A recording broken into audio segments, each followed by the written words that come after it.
माऊली आणि विठ्ठलाची वेशभूषा करून आणि खरं पाहिलं तर तुकोबांचे अभंग आणि मुंडेंचे आदेश म्हणजे तुकाराम मुंडे ज्या पद्धतीनं स्वच्छ भारत चांगले पदार्थ महाराष्ट्रवासियांना देण्याचा प्रयत्न करत आहे त्याचा एक वेगळा मेसेज घेऊन जे आहे ते हे वारीच्या वाटेमध्ये सहभागी झालेले आहेत. काय खरं तर हा मेसेज तुमच्यासोबत आहे, विठ्ठलाची वेशभूषा आहे, पाठीमागं माऊली बसलेले आहेत, नेमकं काय मेसेज द्यायचा महाराष्ट्राला? सध्या तुकाराम मुंडे त्यांच्या कामामुळे जे फेमस होत आहेत त्यांना खूप जणांचा पहिला विरोध होता बरं का. तर वारीमध्ये खूप माणसं अशी आहेत की जी पॉझिटिव्ह आहेत किंवा काही निगेटिव्ह आहेत त्यांच्या बाबतीत, दुकानदार वगैरे जे आहेत, तर त्यांना पॉझिटिव्ह कन्वर्ट करण्यासाठी हा मेसेज मी देतो आहे सगळ्यांना की खरंच तुकाराम मुंडे चांगलेत आणि तुकाराम आणि वारी, तुका आणि वारी एकत्र आलं आहे त्याचा एक योग साधून आपण तुकाराम मुंडेंना सपोर्ट करूया आणि पुढची 5 वर्षे आपली छान स्वच्छ सुखाने जातील, खाऊन पिऊन मस्त, त्यासाठी सपोर्ट म्हणून करतोय. खरं तर एक विठ्ठलाच्या वेशभूषामधले विठ्ठल तुम्ही आहात. तुकाराम मुंडेंच्या कोणत्या कोणत्या कारवाया खरंच विठ्ठलाला आवडल्या?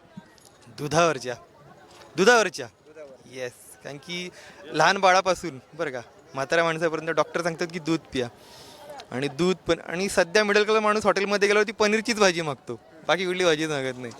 मग दुधाशी रिलेटेड जे पदार्थ आहेत त्यावरती छान, आणि आजपर्यंत दुधाला इतकी किंमत आली नव्हती, ती आत्ता यायला लागली, आणि खरा ओरिजिनल दूध आता लोकांना मिळायला लागलं आहे बरं का. काय खरं तर काय मग आता ओरिजिनल दूध मिळायला लागले असं म्हणतात, मात्र दुधाचे रेट वाढलेत, शेतकऱ्यांचा कुठेतरी फायदा होतोय असं वाटतंय? ऑब्विसली हळूहळू होणार, इतक्या लवकर काय होणार नाही. जेवढी गोष्ट फास्ट होते ना तेवढ्या लवकर ती निघून जाते, जितकं स्लो होतं आहे ना तेवढी डेव्हलपमेंट होईलच ती, असं आहे. फक्त हे टिकले पाहिजेत.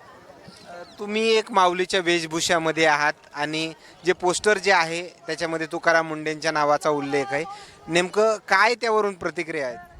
काही नाही, सगळ्यांनी पॉझिटिव्ह संदेश घ्यावा आणि तुकाराम मुंडेंना सपोर्ट करावा एवढीच इच्छा आहे. कारण जे काही घडते ते सगळ्यांच्या जनतेसाठी चांगल्यासाठी घडते, त्याच्यामुळे सगळ्यांनी पॉझिटिव्हली घ्यावं.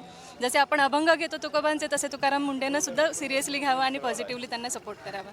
तुम्ही दोघं पती पत्नी? नाही, भाऊ बहीण आहोत. भाऊ बहीण. हो.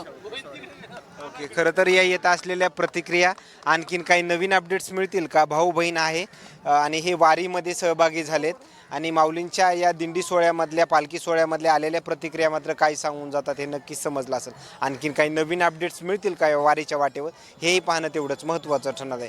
कॅमेरामॅन सोबत सुरेश बडिया, पुणे.